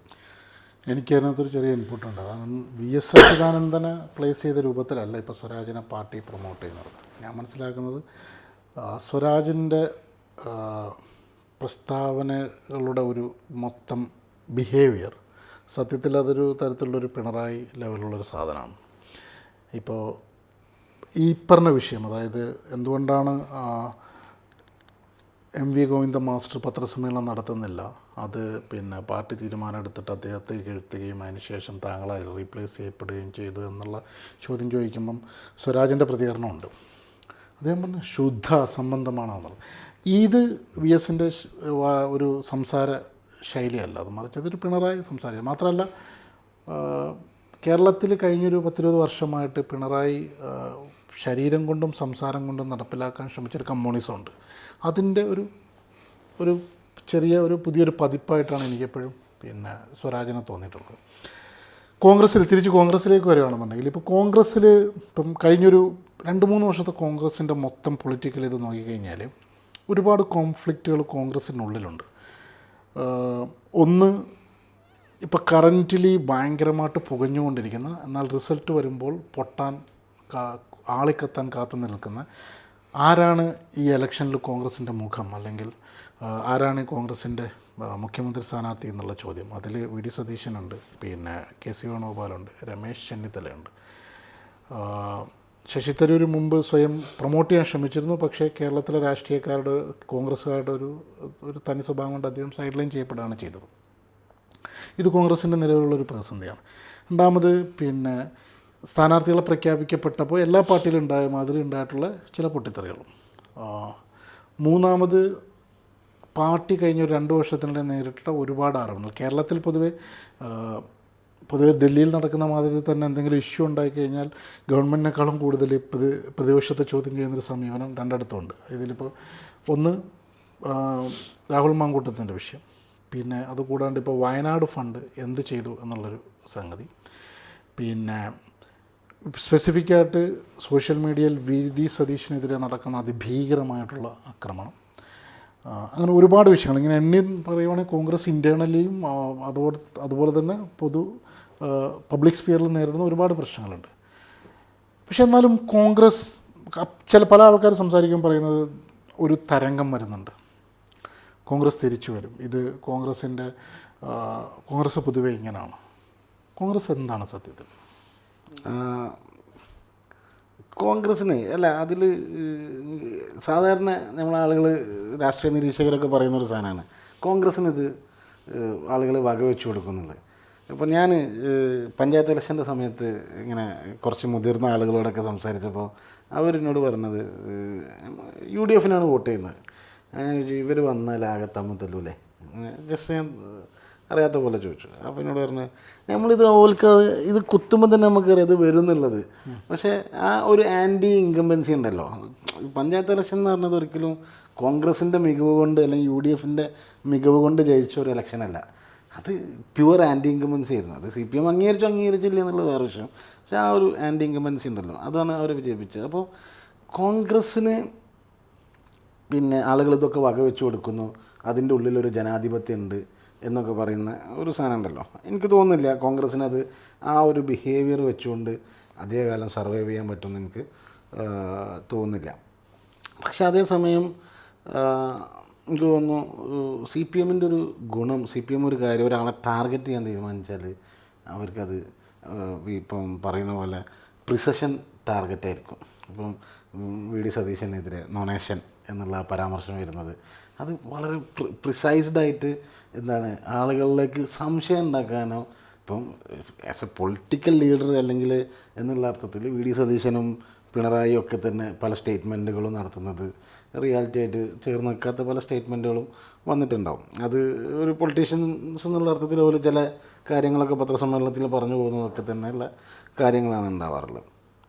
പക്ഷേ ഈ CPM ഈ ഒരു പിന്നെ ഈ ഒരു മെക്കാനിസം ഉണ്ടല്ലോ അത് വളരെ നല്ല, നമുക്ക് ശരിക്കും പറഞ്ഞു കഴിഞ്ഞാൽ അവരെ അഭിനന്ദിക്കേണ്ട. ഇപ്പോഴും അതേ രീതിയിൽ നിലനിർത്തുന്നു എന്നുള്ളത് എത്ര കാലം ഉണ്ടാവും എന്നുള്ളത് പറയാൻ പറ്റില്ല, നല്ലൊരു കാര്യമാണെന്ന് എനിക്ക്. പക്ഷേ അതേസമയം വയനാട് ഫണ്ടിൻ്റെ കാര്യത്തിൽ എനിക്ക് തോന്നിയിട്ടുള്ള കാര്യം അതിൽ UDF ശരിക്കും ബാക്ക് ഫുട്ടിലാണ്. പക്ഷേ നമ്മൾ ശ്രദ്ധിച്ചോന്നറിയില്ല, ഈ UDF പ്രകടന പത്രിക വന്ന സമയത്ത് അതിലൊരു വളരെ രസകരമായ അല്ലെങ്കിൽ വളരെ ഇൻട്രസ്റ്റിംഗ് ആയിട്ടുള്ള ഒരു പ്രഖ്യാപനമുണ്ട്, വയനാട് ട്രൈബൽ യൂണിവേഴ്സിറ്റി രൂപീകരിക്കുന്നുള്ളത്. അത് ഞാൻ മനസ്സിലാക്കുന്നത് അത് ഈ ഫണ്ട് വയനാട്ടിലാണ് കോൺഗ്രസ്സിനെ ഈ ഇലക്ഷനിൽ ഏതെങ്കിലും അർത്ഥത്തിൽ പരിക്കേൽപ്പിക്കാൻ സാധ്യതയുള്ളത്. ഇപ്പോൾ മുഖ്യമന്ത്രി പോലും എന്താണ് മരിച്ചവരുടെ പോക്കറ്റടിച്ച അങ്ങനെയൊക്കെയുള്ള പരാമർശമൊക്കെ നടത്തിയല്ലോ. അപ്പോൾ ഈ വയനാടിൽ നിന്ന് ഒരു പോസിറ്റീവായിട്ടുള്ളൊരു ക്യാമ്പയിനിലേക്ക് തിരിച്ചു കൊണ്ടുവരാൻ ഞാൻ വിചാരിക്കുന്നത് അത് UDF അവിടെ ആ അർത്ഥത്തിലുള്ളൊരു ക്യാമ്പയിനിലേക്ക് പോകുന്നുണ്ട്. ഇപ്പോൾ ഓൾറെഡി വയനാട് സുൽത്താൻ ബത്തേരി മാനന്തവാടിയും പിന്നെ എനിക്കൊന്ന് സുൽത്താൻ ബത്തേരി അവർ പൊതുവെ സാധാരണ ഉള്ളൊരു ഈസി വാക്ക് ഓവറിനേക്കാൾ ഒരു ടൈറ്റ് മത്സരം അവിടെ നേരിടുന്നുണ്ട്. അതേപോലെ തന്നെ മാനന്തവാടി ഓവർക്കേളു നിലനിർത്തുമെന്നുള്ള രീതിയിലൊക്കെയുള്ള പല TV ചാനലിൻ്റെ പ്രീപോൾ റിപ്പോർട്ടുകളൊക്കെ വന്നിട്ടുണ്ടല്ലോ.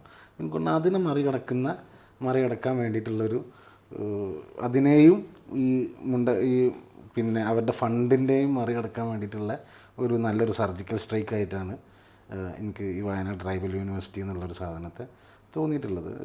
അപ്പം അത് ഒരു പക്ഷേ അവിടെ വല്ലത് ആ അർത്ഥത്തിൽ നന്നായിട്ട് ക്യാമ്പയിൻ ചെയ്യുമെന്ന് എനിക്ക് തോന്നുന്നു. അത് എത്രത്തോളം പ്രായോഗികമാവും എന്നുള്ളത് അറിയില്ല. പക്ഷേ നല്ല രസമുള്ളൊരു അല്ലെങ്കിൽ കുറേയും കൂടി ഒരു ഇൻട്രസ്റ്റിംഗ് ആയിട്ടുള്ള ഒരു പ്രഖ്യാപനമായിട്ട് ഞാനതിനെ കാണുന്നു. കേരളത്തിൽ ഇപ്പം ഇടതും വലതും നമ്മൾ സംസാരിച്ചു. ഇപ്പോൾ കേരളത്തിൽ നിലവിൽ കഴിഞ്ഞൊരു 3-4 ഇലക്ഷനായിട്ട് പബ്ലിക് ശ്രദ്ധിക്കുന്ന ഒരു മുന്നണിയാണ് NDA. BJP ആദ്യകാലങ്ങളിൽ അറിയപ്പെട്ടിരുന്നത് ഏതെങ്കിലും ഒരു മുന്നണിയെ ജയിപ്പിക്കാൻ വേണ്ടി വോട്ട് വയ്ക്കുന്ന ടീമായിരുന്നു എന്നുള്ളതായിരുന്നു അറിയപ്പെടുന്നത്. അന്ന് NDAയുടെ മുഴുവൻ ഒരു അലയൻസായിട്ട് ഫോർമേഷനൊന്നും സംഭവിക്കാത്ത സാഹചര്യങ്ങളിൽ ഇന്ന് പക്ഷേ നിങ്ങൾ കേരളത്തിൽ വടക്ക് മുതൽ തെക്ക് മുതൽ സഞ്ചരിച്ചു കഴിഞ്ഞാൽ you will feel the presence. അതായത് കംപ്ലീറ്റ്ലി നരേന്ദ്രമോദിയുടെ ഇതാണെങ്കിലും അല്ലെങ്കിൽ NDAയുടെ ഹോർഡിങ്സ് ആണെങ്കിലും ഒക്കെ ഉണ്ട്. പിന്നെ സ്ഥാനാർത്ഥികൾ ഒരുപാട് ക്യാഷ് മുടക്കിയിട്ടുള്ള പ്രചാരണം ഒട്ടുമിക്ക ഈ പറയുന്ന ബാറ്റിൽ ഗ്രൗണ്ട് കോൺസ്റ്റിറ്റ്യുവൻസീസ് മാത്രമല്ല, അല്ലാത്ത കോൺസ്റ്റിറ്റ്യുവൻസീസിലും അവർ കാശ് മുടക്കുന്നുണ്ട്. ഈവൻ അലയൻസ് പാർട്ട്നേഴ്സായിട്ടുള്ള T20 പോലും ഭീകരമായി കാശ് മുടക്കിയിട്ടുള്ള ഒരു സാധനമാണുള്ളത്. BJPയുടെ ഈ ക്യാമ്പയിനെ എങ്ങനെയാണ് കാണുന്നത്? നോക്കൂ, BJPയുടെ ക്യാമ്പയിൻ എനിക്ക് കുറേയും കൂടിയും ഇൻട്രസ്റ്റിംഗ് ആയിട്ട് തോന്നിയിട്ടുണ്ട്. കാരണം നിങ്ങൾക്ക് 2016 ക്യാമ്പയിനും 2021 ക്യാമ്പയിനും 2026 ക്യാമ്പയിനും BJPൻ്റെത് എന്തെങ്കിലും വ്യത്യാസം തോന്നിയിട്ടുണ്ടോ? എനിക്ക് തോന്നിയിട്ടുള്ളൊരു വ്യത്യാസം 2021 നരേന്ദ്രമോദി മയമായിരുന്നു കംപ്ലീറ്റ്ലി. പക്ഷേ ഇപ്പോഴത്തെ ഹോർഡിങ്സ് നിങ്ങൾ ശ്രദ്ധിച്ചോ? ഒബ്വിയസ്ലി നരേന്ദ്രമോദി ഇല്ലാതെ അവർക്ക് ചിന്തിക്കാൻ പറ്റില്ല. കാരണം പ്രൈം മിനിസ്റ്ററാണ്, അല്ലെങ്കിൽ അവരുടെ എല്ലാമാണ്. നരേന്ദ്രമോദിയുടെ ഹോർഡിങ്സ് ഉണ്ട്. പക്ഷേ താരതമ്യേന കുറവാണ് നരേന്ദ്രമോദിയുടെ ഹോർഡിങ്സ്. അതിന് പകരം അവർ കുറേയും കൂടി ഒരു ബ്ലൂ ഷെയ്ഡിലേക്ക് മാറുന്നു.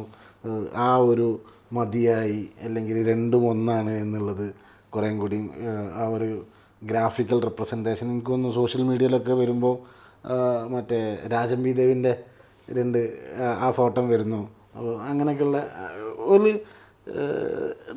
കേരളത്തിൻ്റെ മണ്ണറിഞ്ഞുകൊണ്ടുള്ള ഒരു ഒരു ഒരു കളമൊരുക്കലിലേക്ക് BJP മാറുന്നു. അല്ലെങ്കിൽ ആ ഒരു കംപ്ലീറ്റ് നരേന്ദ്രമോദി എന്നുള്ളത് അതെന്താണ് എന്നുള്ളത് ഒരു പക്ഷേ നമുക്ക് ഇലക്ഷൻ കഴിഞ്ഞാൽ അത് കൂടുതലായിട്ട് മനസ്സിലാവുള്ളൂ. ഒന്നെങ്കിൽ ഈ LDFൻ്റെ ക്യാമ്പയിനിലെ പിണറായി വിജയൻ്റെ മുഖം കൂടുതൽ ആ ഒരു സാധനം വന്നതുകൊണ്ട് അതൊരു പക്ഷേ ഫലിക്കൂല എന്ന് വിചാരിച്ചിട്ട്, അല്ലെങ്കിൽ അതിൻ്റെ ഒരു നരേന്ദ്രമോദിയെയും കൂടി അങ്ങനെ പ്ലേസ് ചെയ്യുന്നത് ഏതെങ്കിലും അർത്ഥത്തിൽ നെഗറ്റീവായിട്ട് വരും എന്ന് ഉദ്ദേശിച്ചിട്ടാണോ എന്നുള്ളത് അറിയില്ല. പ്രോബബ്ലി നമുക്കത് ഇലക്ഷൻ കഴിഞ്ഞാൽ കുറേ കൂടി ഡീറ്റെയിൽ ആയിട്ട് അതെങ്ങനെയാണ് വർക്ക് ചെയ്തത്, എന്താണ് അതിൽ നടന്നൊരു മെക്കാനിസം എന്നുള്ളത് മനസ്സിലാക്കാൻ പറ്റും എന്നുള്ളതാണ് എനിക്ക് തോന്നുന്ന ഒരു കാര്യം.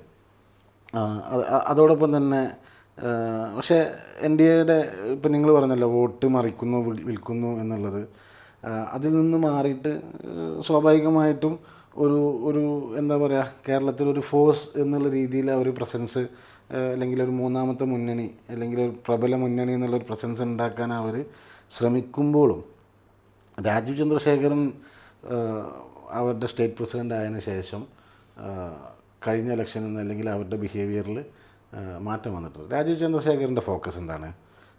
ജയിക്കാൻ സാധ്യതയുള്ള, അല്ലെങ്കിൽ ആ ഒരു നമ്മളെല്ലായിടത്തും പോയി പണിയെടുക്കണ്ട എന്നുള്ളൊരു ഫോക്കസാണ് രാജീവ് ചന്ദ്രശേഖരനെ സംബന്ധിച്ചിടത്തോളം ഉള്ളത്. അപ്പം എനിക്ക് തോന്നിയിട്ടുള്ള ഒരു കാര്യം,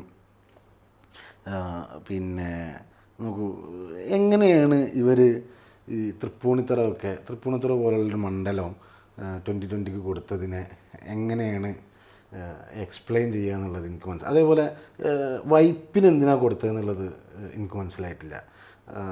സംഭവം വൈപ്പിൽ അവർ അത്രയും ഈ മറ്റേ മുനമ്പം വിഷയത്തിലൊക്കെ സമരം നടത്തിയിട്ട് അവർ മുന്നിൽ നിന്ന് നയിച്ചിട്ടുള്ള ഒരു സ്ഥലത്ത് പോയിട്ട് എന്തിനാണ് വൈപ്പിൻ കൊടുക്കാൻ പോയത് എന്നുള്ളത് എനിക്ക് മനസ്സിലായി. അങ്ങനെ ഇപ്പോൾ 2020ക്കും BDKSനൊക്കെ കൊടുത്ത മണ്ഡലം നോക്കിക്കഴിഞ്ഞാൽ അങ്ങനെ പ്രത്യക്ഷത്തിൽ മറച്ചു വിറ്റില്ല എന്ന് തോന്നുന്നുള്ളൂ. പക്ഷേ BJPയെ സംബന്ധിച്ചിടത്തോളം എനിക്കൊരു കാര്യം ഉറപ്പിച്ച് പറയാൻ പറ്റും, സംതിങ് ഈസ് നോട്ട് കറക്റ്റ് എന്ന് നമ്മൾ പറയുമല്ലോ, അതേപോലത്തെ ഒരു കാര്യമാണ് എനിക്ക് തോന്നുന്നത്. എവിടെയോ പ്രശ്നമുണ്ട്. അതല്ലെങ്കിൽ അവർ ഇങ്ങനത്തെ ഒരു ഇതെന്താ, അല്ലെങ്കിൽ നമ്മുടെയൊക്കെ ചിന്തക്ക് അതീതമായിട്ടുള്ള എന്തോ ഒരു ബുദ്ധി അവിടെ വർക്ക് ചെയ്തതെന്നൊക്കെ നമ്മൾ വിചാരിക്കേണ്ടി വരും. പക്ഷേ അല്ലെങ്കിൽ സംതിങ് ഈസ് നോട്ട് കറക്റ്റ് എന്നുള്ളത് തന്നെയാണ് എനിക്ക് തോന്നുന്നത്.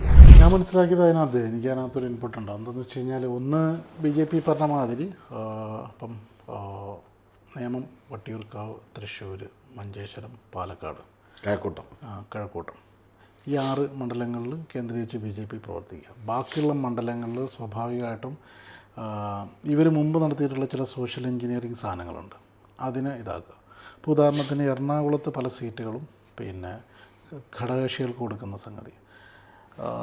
കഴിഞ്ഞൊരു വർഷം അല്ലെങ്കിൽ 2 വർഷം എടുത്ത് നോക്കി കഴിഞ്ഞാൽ prime minister Narendra Modi കണ്ടേക്കുന്ന BJP Christian leaders, അതിൽ തന്നെ എറണാകുളം ജില്ലയിൽ നിന്നും കണ്ടേക്കുന്ന പ്രമുഖ ക്രിസ്ത്യൻ ഓർത്തഡോക്സ് ലീഡേഴ്സ്, ഇവരെയൊക്കെ ശ്രദ്ധിച്ചു കഴിഞ്ഞാൽ ദെയർ വാസ് എ പ്ലാൻ.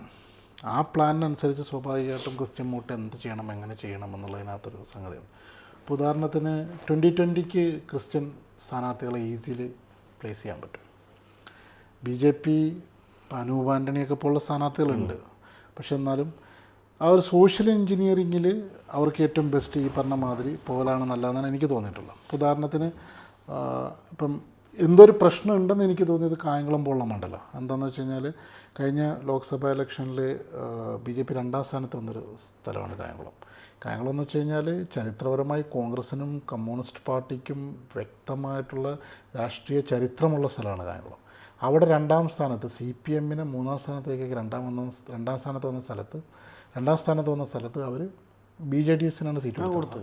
അത് മുമ്പ് കഴിഞ്ഞ പ്രാവശ്യം BJDS തന്നെ ആയിരുന്നു. പക്ഷേ ഇപ്രാവശ്യം കൊടുക്കുമ്പോഴും അവരുടെ മനസ്സിലുള്ള പ്ലാൻ എന്നിട്ട് അവിടുന്ന് ശോഭാ സുരേന്ദ്രൻ അവർ പാലക്കാട് കൊണ്ടുപോകാണ്.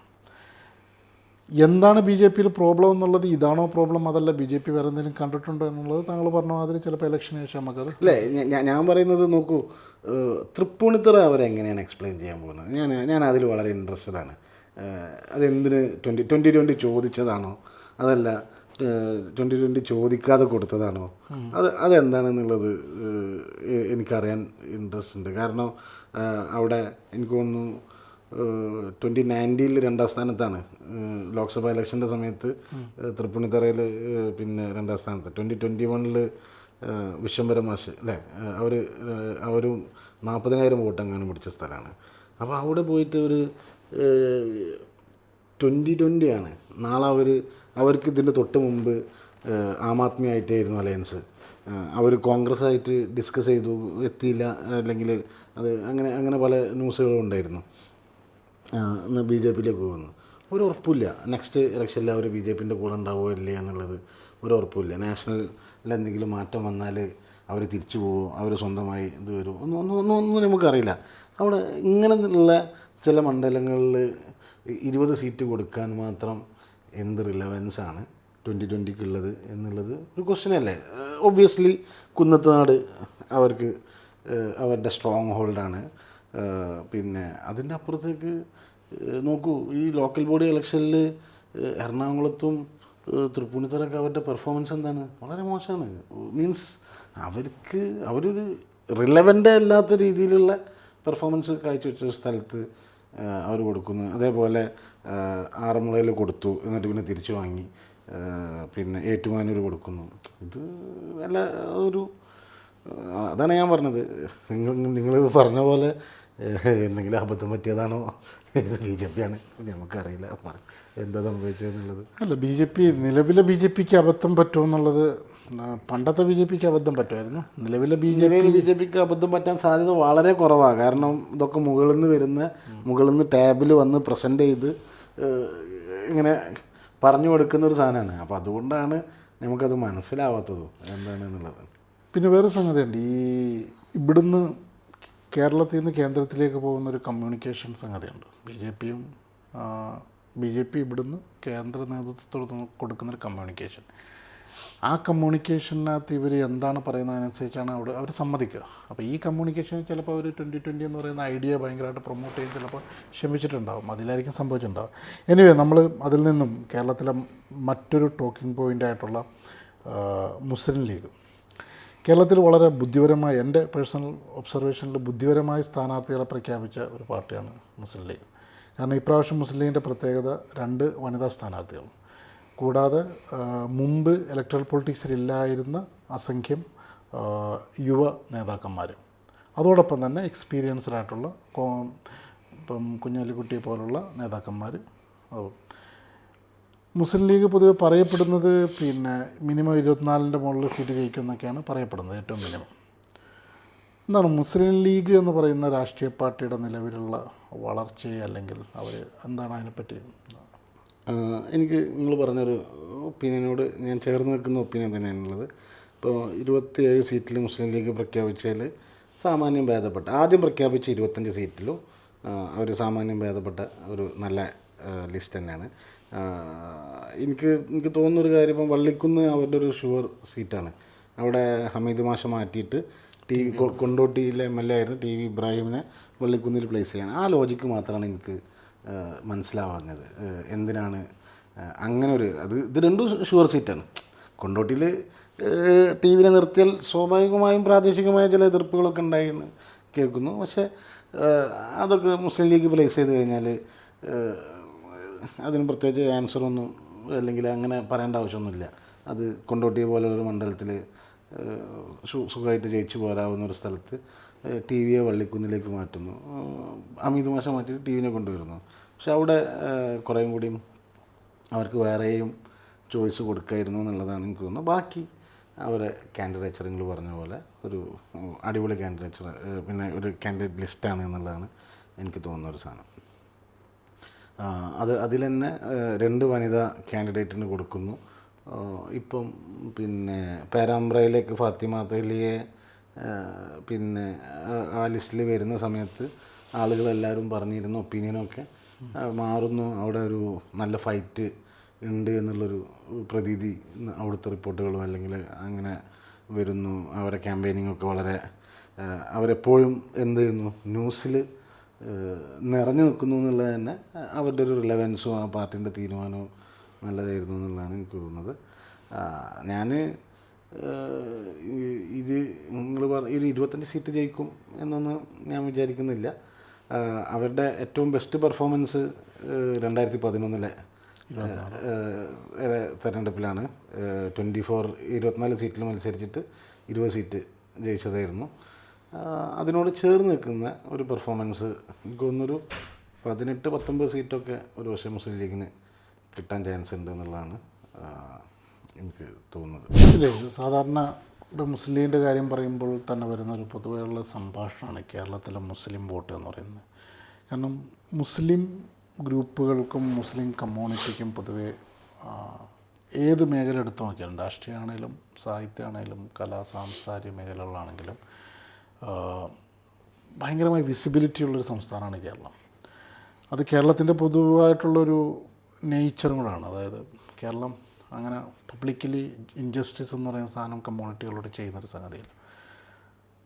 മുസ്ലിം ലീഗിൻ്റെ ക്യാമ്പയിനുമായിട്ട് ബന്ധപ്പെട്ട് പൊതുവെ നടക്കുന്ന സംഭാഷണങ്ങളിൽ മുസ്ലിം ലീഗ് പറയുന്ന സംഗതികൾ അതിൻ്റെ ഒരു എക്സ്റ്റൻഷൻ മാതിരി ബാക്കിയുള്ള മുസ്ലിം സംഘടനകളിലേക്ക് സ്പ്രെഡായി പോയിട്ട് അതിനൊരു കമ്മ്യൂണൽ ക്യാമ്പയിനായിട്ട് മാറ്റുന്നൊരു രീതി കേരളത്തിലുണ്ട്. ഇപ്പം പ്രത്യേകിച്ച് ഇന്ന് തുടങ്ങിയ ഒരു ക്യാമ്പയിൻ ഉണ്ട്. ഇപ്പം നേരത്തെ താങ്കൾ പറഞ്ഞ മാതിരി പ്രിസിഷൻ ടാർഗറ്റിങ്, അതായത് ഇന്നും പാർട്ടി ഗ്രൂപ്പുകളിൽ നിന്ന് രൂപപ്പെട്ടിട്ട് പിന്നെ എൻ്റെ പൊതു സോഷ്യൽ മീഡിയയിലേക്ക് വന്നൊരു സാധനമാണ് ഫൈസൽ ബാബു, KM ഷാജി, പിന്നെ കുറേ അധികം ലോക്കൽ ലീഗ് നേതാക്കന്മാർ.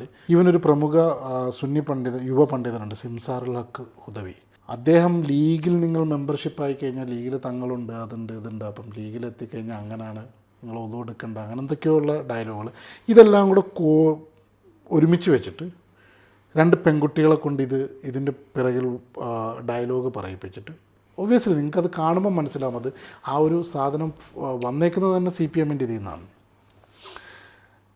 കേരളത്തിൽ CPM പിന്നെ സംസാരിക്കുന്നത് ഇപ്പോൾ പള്ളിയെല്ലാം പണിയണം, പള്ളിക്കൂടമായിരം അങ്ങനെയൊക്കെ പറയുന്നതോടൊപ്പം തന്നെ മതേതരത്വം, പിന്നെ മതമില്ലാത്തൊരു സംസ്കാരം, ഇതൊക്കെ പറയുന്നതോടൊപ്പം തന്നെ CPM പല സ്ഥലങ്ങളിലും പലപ്പോഴും മതവും ജാതിയും നോക്കി സ്ഥാനാർത്ഥികളെ നിർത്തുകയും എന്നാൽ ഇതേ രൂപത്തിൽ തന്നെ ഇതേ ആളുകൾ തന്നെ മുസ്ലിം ലീഗിൻ്റെ നേതാക്കന്മാരുടേന്നോ അല്ലെങ്കിൽ അനുഭാവികളുടേന്നോ വന്നിട്ടുള്ള വാക്കുകൾ ഉപയോഗിച്ചിട്ട് മുസ്ലിം ലീഗിനെ തെരഞ്ഞെടുപ്പ് സമയത്ത് അതിശക്തമായി ആക്രമിക്കുന്നുണ്ട്. ഇതിൻ്റെ എക്സ്റ്റൻഷനായിട്ട് ഞാൻ നേരത്തെ പറഞ്ഞ മാതിരി അത് മുസ്ലിം സംഘടനകളിലേക്കും വ്യാപിക്കുന്നുണ്ട്. എൻ്റെ ചോദ്യം എന്താണെന്ന് വെച്ച് കഴിഞ്ഞാൽ കേരളത്തിലെ പൊതുസമൂഹം ഈ ഒരു ക്യാമ്പയിനിങ്ങിനെ എങ്ങനെയാണ് നോക്കിക്കാണുന്നത്, അവരെങ്ങനെയായിരിക്കും റെസ്പോണ്ട് ചെയ്യുക? കാരണം ജമാഅത്തെ ഇസ്ലാമിയെ കോൺസെൻട്രേറ്റ് ചെയ്ത് കഴിഞ്ഞ ലോക്സഭാ ഇലക്ഷൻ, കഴിഞ്ഞ പഞ്ചായത്ത് ഇലക്ഷൻ, അതിൻ്റെ ഇടയിൽ നടന്നിട്ടുള്ള പാലക്കാട്, തൃക്കാക്കര, നിലമ്പൂർ ഇലക്ഷൻസ്, ഈ 5 ഇലക്ഷൻസിലും ജമാഅത്തെ ഇസ്ലാമി കേന്ദ്രീകരിച്ചിട്ട് അല്ലെങ്കിൽ വെൽഫെയർ പാർട്ടി കേന്ദ്രീകരിച്ച് നടത്തിയിട്ടുള്ള അവരുടെ പ്രചാരണങ്ങൾ പബ്ലിക്ക് സ്വീകരിച്ചിട്ടില്ല എന്നുള്ളൊരു പെർസെപ്ഷനാണുള്ളത്. ഈ ഒരു സാധനത്തെ എങ്ങനെയായിരിക്കും പബ്ലിക്ക് നോക്കിക്കാണുക? നോക്കൂ, ഈ ക്യാമ്പയിനിൻ്റെ ഇത് വരുന്നത് എവിടെ നിന്നാണെന്നറിയോ? ഇത് നമ്മളൊരു നാഷണൽ പൊളിറ്റിക്സിൽ BJP എങ്ങനെയാണ് BJPയുടെ ഒരു ബേസ് ഡെവലപ്പ് ചെയ്തത് എന്നുള്ളതിൻ്റെ ഒരു രീതിയിൽ നിന്നാണ് ഈ ക്യാമ്പയിൻ വരുന്നതെന്നാണ് ഞാൻ വിചാരിക്കുന്നത്. കാരണം നമുക്ക് 2014 നരേന്ദ്രമോദി വന്നു, ഓക്കെ, അന്ന് ഒത്തിരി മറ്റേ 2Gയും നീരാറാടിയ ടാപ്പും മറ്റേ അണ്ണാ ഹസാരയുടെ സമരങ്ങളും പിന്നെ ആൻറ്റി കറപ്ഷനും അങ്ങനെയൊക്കെ ഉണ്ടായിരുന്നു. പക്ഷെ 2019 നരേന്ദ്രമോദി മുമ്പുള്ളതിനേക്കാൾ ബെറ്റർ മെജോറിറ്റിയിൽ അധികാരത്തിലേക്ക് തിരിച്ചു വരുമ്പോൾ നമ്മളൊക്കെ ഞെട്ടിയിട്ടുണ്ട്. നമ്മൾ പല ആളുകളും വിചാരിച്ചത് ഇത് വോട്ട് ടാമ്പറിങ് ആണോ, EVM-ൽ എന്തെങ്കിലും പ്രശ്നം വന്നോ. അവിടുന്ന് പിന്നെ ഇങ്ങനെ പഠിച്ച് നോക്കിയപ്പോഴാണ് ഇവരിത് വൃത്തിയായിട്ട് വർഗീയത പറഞ്ഞ് നോർത്ത് ഇന്ത്യയിൽ ഒരു ബേസ് ഇവർ ക്രിയേറ്റ് ചെയ്തെടുത്തതാണ് എന്നുള്ളതാണ്. പക്ഷേ 2024 വന്നപ്പോൾ അതിൽ മാറ്റം വന്നു. ഞാൻ അതേപോലെ തന്നെ ഒന്ന് മലയാളിയെ അണ്ടർ എസ്റ്റിമേറ്റ് ചെയ്തിട്ടുള്ള ഒരു പ്രചാരണമാണിത് എന്നുള്ളതാണ് ഞാൻ വിചാരിക്കുന്നത്. ഒബ്വിയസ്ലി ചെറിയ രീതിയിലുള്ള, ഇപ്പോൾ നോക്കൂ, മുസ്ലിം കമ്മ്യൂണിറ്റിയും ക്രിസ്ത്യൻ കമ്മ്യൂണിറ്റിയും തമ്മിലൊരു ഫ്രിക്ഷനൊക്കെ കഴിഞ്ഞൊരു 5 വർഷത്തിൻ്റെ ഇടയിൽ ഉണ്ടാക്കിയെടുക്കാൻ സാധിച്ചിട്ടുണ്ട്. അത് പല അർത്ഥത്തിലുള്ള ലവ് ജിഹാദ് ക്യാമ്പയിൻ മുതലിങ്ങനെ തുടങ്ങിയിട്ട് ഈ നാർക്കോട്ടിക് ജിഹാദും അങ്ങനെ കുറേ സാധനങ്ങളൊക്കെ പറഞ്ഞിട്ട് BJPയും ഇതിലൊക്കെ ഉണ്ടാക്കിയെടുത്തിട്ടുണ്ട്. അപ്പോൾ അതിനെ കുറേയും കൂടിയും ഒന്ന് എന്താ പറയുക മാക്സിമൈസ് ചെയ്ത് താൽക്കാലികമായിട്ട് അതിൽ നിന്ന് എങ്ങനെ ലാഭം എടുക്കുക എന്നുള്ളതാണ് CPM നോക്കിയത്. ഞാൻ വിചാരിക്കുന്നത് അതിൻ്റെ മാക്സിമം ഇതിൽ പോയിട്ടുണ്ട്, അതിൻ്റെ ഒരു സാച്ചുറേഷൻ പോയിൻ്റ് എത്തിയിട്ടുണ്ട് എന്നുള്ളതാണ് ഞാൻ വിചാരിക്കുന്ന ഒരു കാര്യം. പിന്നെ ഒരുപക്ഷെ ചെറിയ രീതിയിലുള്ള ഫ്രിക്ഷൻ ഒരു സൗത്തിലേക്ക് ഉണ്ടാവും കുറച്ച് ഇപ്പം ഉണ്ടാവും. പക്ഷേ അത് പിന്നെ കുറേയും കൂടി നല്ല രീതിയിൽ ബെറ്ററായ രീതിയിൽ കഴിഞ്ഞ വർഷത്തേനേക്കാൾ കുറച്ചും കൂടി ബെറ്ററായ രീതിയിൽ എനിക്ക് തോന്നുന്നു UDFൻ്റെ ഒരു സോഷ്യൽ എഞ്ചിനീയറിങ്ങിൽ അത് ഞാൻ പറഞ്ഞ ആ അവിശ്വാസം കംപ്ലീറ്റ് പോയി എന്നുള്ളതല്ല കേട്ടോ. പക്ഷേ ആ ഒരു UDFൻ്റെ ഒരു സോഷ്യൽ എഞ്ചിനീയറിങ്ങിൽ അതിനെ കുറേയും കൂടിയൊക്കെ ഒന്ന് എന്ത് ചെയ്യും, ബാലൻസ് ചെയ്യും എന്നുള്ളതാണ് എനിക്ക് തോന്നുന്നൊരു കാര്യം. അതേ സംഗതി തന്നെയാണ് ഇപ്പോൾ ഈ CPM മുസ്ലിം ലീഗിനെയും അല്ലെങ്കിൽ വെൽഫെയർ പാർട്ടിയെ വെച്ചിട്ടാണ് UDFനെ അറ്റാക്ക് ചെയ്യാൻ ശ്രമിക്കുന്നത്. കഴിഞ്ഞ 2-3 ദിവസമായിട്ടുള്ള കേരളത്തിലൊരു സംസാരം CPM-നുള്ള SDPI പിന്തുണയാണ്. സത്യത്തിൽ പിന്നെ കഴിഞ്ഞ തദ്ദേശ സ്വയംഭരണ തിരഞ്ഞെടുപ്പിലും ഈവൻ അതിനു മുമ്പുള്ള തദ്ദേശ സ്വയംഭരണ തിരഞ്ഞെടുപ്പിലും പലതരത്തിലുള്ള ലോക്കൽ അറേഞ്ച്മെൻറ്റുകളും അഡ്ജസ്റ്റ്മെൻറ്റുകളും CPM-ഉം SDPI ആയിട്ടുണ്ടായിരുന്നു.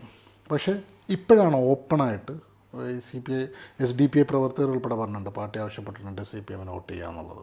പൊതുവെ അപ്പോൾ സ്വാഭാവികമായിട്ടും സോഷ്യൽ മീഡിയയിലും പാർട്ടികൾക്കിടയിലും ഉയർന്നു വന്നൊരു ചോദ്യം, മുസ്ലിം സംഘടനകളുമായിട്ടുള്ള സൗഹൃദം UDFനാവാൻ പറ്റത്തില്ല, പക്ഷേ LDFനാവാം എന്നുള്ളതാണ്. പിന്നെ സുപ്രധാനമായി വന്ന മറ്റൊരു ചോദ്യം എന്ന് വെച്ച് കഴിഞ്ഞാൽ അഭിമന്യുവുമായിട്ട് ബന്ധപ്പെട്ട വിഷയത്തിലാണ് കേരളത്തിൽ CPM ആണെങ്കിലും DYFI ആണെങ്കിലും SFI ആണെങ്കിലും ഏറ്റവും കൂടുതൽ SDPIക്കെതിരെ സംസാരിച്ചിരിക്കുന്നത്. ആ ഒരു വിഷയം മുന്നിൽ വെച്ചിട്ടാണ് ഇവൻ മഹാരാജൻ്റെ മുമ്പിൽ പോലും പോസ്റ്ററുകൾ വന്നിട്ടുണ്ട് ആ വിഷയത്തിൽ. CPM-ൻ്റെ ഈ SDPIയുമായിട്ടുള്ള അലയൻസ് അതിനെ AK ബാലൻ പറഞ്ഞിട്ടുണ്ടല്ലോ, നമ്മൾ നന്നാക്കാൻ വേണ്ടിയിട്ടാണ് CPM-നെ SDPIയെ നന്നാക്കാൻ വേണ്ടിയിട്ടാണ് എന്ന് പറഞ്ഞിട്ടുണ്ടല്ലോ. ഞാൻ വിചാരിക്കുന്നത് നല്ലതാണെന്നുള്ള, കാരണം ആ ഒരു ഹിപ്പോക്രസി അല്ലെങ്കിൽ ആ ഒരു ഇരട്ടത്താപ്പ് ആളുകളുടെ ഇടയിൽ വളരെ വൃത്തിയായിട്ട് എക്സ്പോസ്ഡ് ആയിട്ടുണ്ടെന്നാണ് ഞാൻ വിചാരിക്കുന്നത്. SDPIയെ സംബന്ധിച്ചിടത്തോളം അത് നല്ലൊരു അലയൻസാണ് CPM-ആയിട്ട് ഉണ്ടാകുന്നതെന്നാണ് എനിക്ക് തോന്നുന്നത്. പക്ഷേ അവർ കുറച്ച് കഴിഞ്ഞാൽ അത് എക്സ്പ്ലെയിൻ ചെയ്യാൻ പ്രയാസപ്പെടുമായിരിക്കും. പക്ഷേ പൊളിറ്റിക്കലി അവർക്ക് കുറച്ചും കൂടി വിസിബിലിറ്റി മൈലേജൊക്കെ കിട്ടിയെന്ന് എനിക്ക് തോന്നുന്നു. 1. 2, മുസ്ലിം വോട്ടിനെ പറ്റി എനിക്ക് പറയാനുള്ളത്, മുസ്ലിം വോട്ട് ഇപ്രാവശ്യം N ബ്ലോക്കായിട്ട് തന്നെ എന്ത് ചെയ്യും, UDFന് പോകും എന്നുള്ളതാണ് ഞാൻ വിചാരിക്കുന്നത്.